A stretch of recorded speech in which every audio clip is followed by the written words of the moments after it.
বাড়িতে একবার কি বানিয়েছি এটাই বারবার বানাতে বলছে। এটা এতটাই টেস্টি, ইয়ামি খেতে।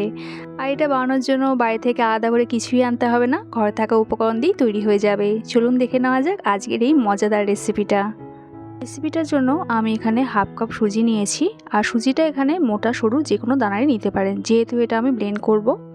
আর এর সাথে নিয়ে নিলাম 1 চামচ কাস্টার্ড পাউডার দিলে রেসিপিগুলো দেখতে একটু ইউলিশ হবে, তবে এটা ছাড়াও আপনারা বানাতে পারেন। সুজি আর কাস্টার্ড পাউডার একটু মিশিয়ে নিয়ে এটা ব্লেন্ড করে নেব। অপরদিকে একটা পাত্রে নিয়ে নিলাম 1/4 কাপ চিনি। যতটা সুজি তার অর্ধেকটা চিনি নিতে হবে। আর 1/4 কাপ আমি এখানে দই নিয়ে নিলাম, মানে যতটা চিনি ততটাই দই। আর চিনি বা দই যতটা নিয়েছি তার অর্ধেকটা এখানে সাদা তেল নিয়েছি, মানে রিফাইন্ড অয়েল নিয়েছি। এবার দই, চিনি আর তেলটা খুব ভালো করে এরকম একটা হ্যান্ড উইক্সে মিক্স করে নিতে হবে। খুব ভালো করে মিক্স করে নিতে হবে যতক্ষণ না এরকম একটা ক্রিমি টেক্সচার আসছে।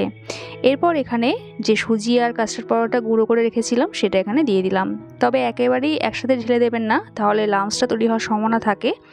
এইভাবে অর্ধেক অর্ধেক করে দিয়ে এটা মিক্স করে নিতে হবে। এবার এখানে দিয়ে দিচ্ছি হাফ কাপ দুধ, মানে হাফ কাপ সুজির জন্য হাফ কাপ দুধটা লাগবে।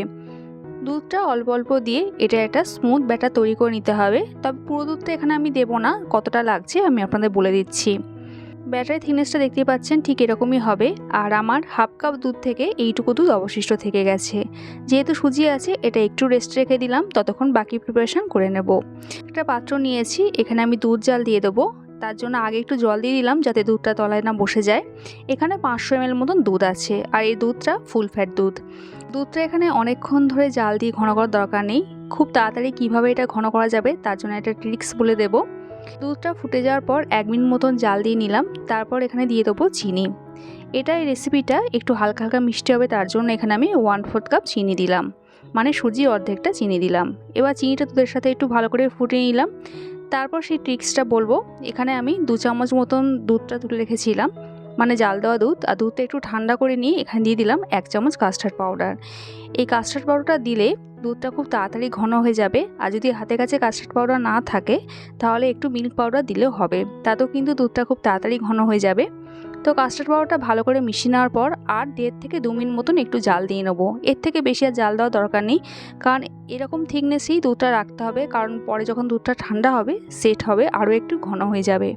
2 মিনিট মতন জাল দিয়ে নেওয়ার পর আমি এখানে একটু এলাচ গুঁড়ো দিয়ে দিলাম ফ্লেভারের জন্য। আর এলাচটা দুধের সাথে একটু মিশিয়ে নিলাম ভালো করে। আর এই স্টেজে আমি গ্যাসটা অফ করে দিলাম। দেখতেই পাচ্ছেন দুধের থিকনেসটা ঠিক এরকমই থাকবে, এর থেকে বেশি কিন্তু আর ঘন করবেন না। অপরদিকে রেস্টে থাকা সুজিটা দেখে নেব, মানে ব্যাটারটা দেখে নেব। আর আগে থেকে দেখতেই পাচ্ছেন সুজিটা আরও একটু ঘন হয়ে গেছে, মানে ব্যাটারটা একটু ঘন হয়ে গেছে। তো যেই দুধটা অবশিষ্ট ছিল সেইটা এখানে এবার দিয়ে দিলাম। আর যখনই ব্যাটারটা মিক্স করবেন এরকম একদিক বরাবরই মিক্স করবেন, এতে ব্যাটারটা নষ্ট হয়ে যায় না, ব্যাটারের কনসিস্টেন্সিটা একদম ঠিকঠাক থাকে। তো ব্যাটারটা একদম ফাইনাল রেডি হয়ে গেছে। এবার এখানে দিয়ে দিচ্ছি ইনো।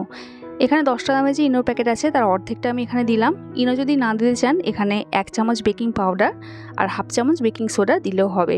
একটু জল দিয়ে দিয়েছিলাম ইনোটা অ্যাক্টিভেট করার জন্য। তারপরে ভালো করে আবার মিক্স করে নিয়েছি। আর ফাইনাল ব্যাটারের থিকনেসটা ঠিক দেখুন এরকমই হবে। এবার এখানে আমি কিছু ছোট বাটি নিয়েছি, স্টিলের বাটি নিয়েছি। একটু অয়েল ব্রাশ করে একটু ময়দা ছিটিয়ে দিয়েছিলাম। বাটার পেপার দিয়েও কিন্তু আপনারা এটা তৈরি করতে পারেন। এবার 1 হাতা করে ব্যাটার এই বাটির মধ্যে দিয়ে দিলাম। এর থেকে বেশি কিন্তু দেবেন না, যেহেতু এখানে ইনো আছে এগুলো কিন্তু একটু সাইজে বড় হবে, একটু ফুলবে। তো আমি এখানে প্রতিটা বাটিতে 1 হাতা করে ব্যাটার দিয়েছি। তারপর এরকম একটু ড্যাব ড্যাব করে নিয়েছি যাতে এটার এয়ার বাবলসটা না থাকে।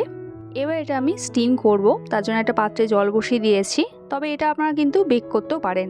করার থেকে স্টিম করলে খুব তাড়াতাড়ি হবে। মিডিয়াম ফ্লেমে 10 থেকে 12 মিনিট মতন স্টিম করেছি। 10 মিনিট বাদে আমি কভারটা খুলে নিলাম। এবার হাত দিয়ে একটু চেক করে নেবো যেটা ঠিকঠাক হয়েছে কি না। এরকম একটা কাঠি দিয়েও কিন্তু চেক করে নিতে পারেন। আর দেখতেই পাচ্ছেন যে কাঠিটা পুরো ক্লিন এসেছে, তেমন এটা হয়ে গেছে। একটু ঠান্ডা করতে রেখে দেবেন, নাহলে কিন্তু এগুলো ঠিকঠাক উঠে আসবে না। দেখতেই পাচ্ছেন সাইড থেকে ছেড়ে যাচ্ছে। ঠান্ডা করার পর এরকম এক ধার থেকে একটু কাট করে নিতে হবে ছুরি দিয়ে। তারপর একটু হাতে এইভাবে ঠোকা মারলেই কিন্তু এটা বেরিয়ে আসবে। দেখুন কি সুন্দর বেরিয়ে আসছে, কতটা স্পঞ্জি হয়েছে। এবার দেখুন নরম তুলতুলে একদম স্পঞ্জি। প্রতিটা কিন্তু এইভাবেই সুন্দরভাবে বেরিয়ে আসবে, কোনো রকম জোর জবরদস্তি করতে হবে না। আর দেখুন প্রতিটাই কিন্তু খুব সুন্দর হয়েছে। তো আমি যেখানে 3টে করেছিলাম বাকিগুলো স্টিম করে নিয়েছি, আর এখানে আমার সবকটাই রেডি হয়ে গেছে। এবার যে দুধটা আমি জাল দিয়ে রেখেছিলাম সেই দুধটা দেখবেন যাতে ঠান্ডা হয়, গরম হলে হবে না, যেন ঠান্ডা থাকে, একটু খেয়াল রাখবেন। এবার এই দুধের মধ্যে একটা একটা করে যে আমি কেকগুলো করেছিলাম সুজির সেগুলো দিয়ে দিলাম। সবগুলো দিয়ে দেওয়ার পর হাতা করে এরকম একটু দুধ ওপর থেকে দিয়ে দেবো। 1 মিনিট মতন রাখবো একদিকটা হওয়ার জন্য, তারপর এরকম একটু উল্টে পাল্টে দেবো, মানে প্রতিটা একটু উল্টে পাল্টে দেবো এবং অপর সাইডটা হওয়ার জন্য আরও 1 মিনিট মতন রাখবো। এই 1 মিনিট 1 মিনিট করে রাখলে দুধটা পুরোপুরি এই কেকগুলোর মধ্যে ঢুকে যাবে। তো রেডি হয়ে গেল আজকের আমাদের রেসিপি সুজির মালাই কেক। উপর থেকে আর একটু সুন্দর দেখানোর জন্য একটু এরকম পেস্তা কুচি ছড়িয়ে দিলাম।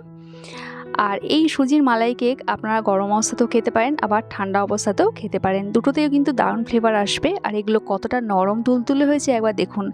চামচ দিয়ে এরকম আলতো হাতে কাট করলেই কিন্তু এগুলো একদম ছেড়ে আসছে, আর মুখে দেওয়ার সঙ্গে সঙ্গে কিন্তু পুরো মিলিয়ে যাবে। এগুলো এতটাই নরম তুলতুলে স্পঞ্জি হয়, আর খেতে তো এক কথায় অসাধারণ হয়। আপনারা মিষ্টি, কেক, রসমালাই 3টের স্বাদই কিন্তু এই একটা রেসিপিতেই পাবেন। আমার আজকের এই রেসিপিটা ভালো লাগলে একটা লাইক কমেন্ট করা রইল। দেখা হচ্ছে আবার এক নতুন রেসিপির সাথে। সবাই সুস্থ থাকবেন, ভালো থাকবেন।